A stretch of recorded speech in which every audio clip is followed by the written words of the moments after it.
Yeah, so reciprocal tariffs is something that we haven't tried to enact in a long, long time, because essentially it means we're trying to broadly match the tariffs between two countries.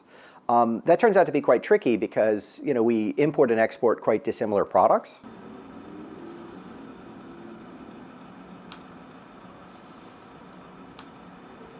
We often joke it's hard to get economists to agree on anything, but one of the most powerful consensuses we have, and we have 2,000 years of history on this, is tariffs are invariably bad for an economy, and they're a tax on consumers. They are not paid by foreigners. They're just an indirect way to tax your own citizens, to generate revenue, or in part to reward your own companies.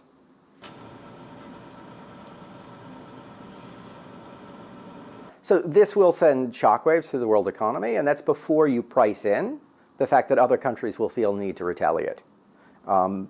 The tariffs on foreign goods will be a tax on our consumers.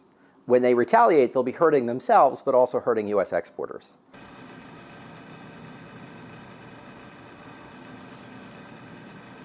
Yeah, so one of the other challenges with tariffs and the sort of threats of a trade war we face now is it just creates uncertainty for business. And when business isn't sure what the future is going to be, they put almost every major product on pause. And we're seeing that now. We don't know what countries will hit, when we'll hit them.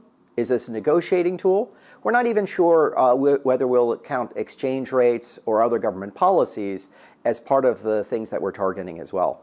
And so you can imagine you're just paralyzing companies around the world with these kinds of threats.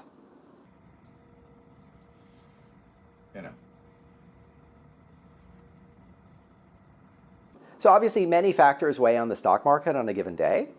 But if we look forward and ask what are factors that are going to lower stock prices over time, we're already seeing increasing consumer uncertainty. Consumer confidence is down. Inflation expectations are up, which also means the Fed is going to be less able to lower rates over the course of the year. That has to have a negative impact on stock prices.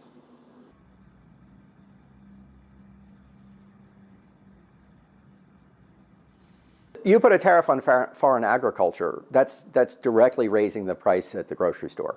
We're not a big importer of eggs, but you can just imagine how people react when key products go up in price. The scariest ones to us are things like steel and aluminum. We produce a great deal at home, but those that we import still matter. More importantly, if you put a 25% tariff on steel, American steel producers will instantly match that. Every product that uses steel will go up in price, and that will undermine the competitiveness of American car producers, washing machine producers, construction. We know from past examples of using tariffs on steel that for every job we saved in the steel industry, we may have lost 5 other jobs in other parts of the economy.